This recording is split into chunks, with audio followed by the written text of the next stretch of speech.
రక్తమే శిక్షించమని మొరపెడుతుంది.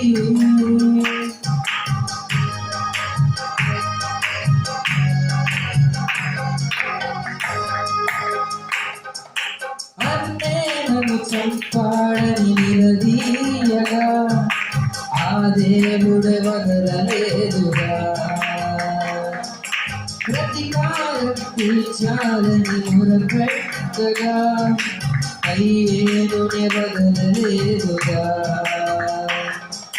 విడుదలైన వారిని క్షమించలేదు, పరదేశుకు వెళ్ళిన వదలలేదు. యేసు రక్తమే ఈ భూమిలో శత్రువుల మీద క్షమించమని అడుగుకో.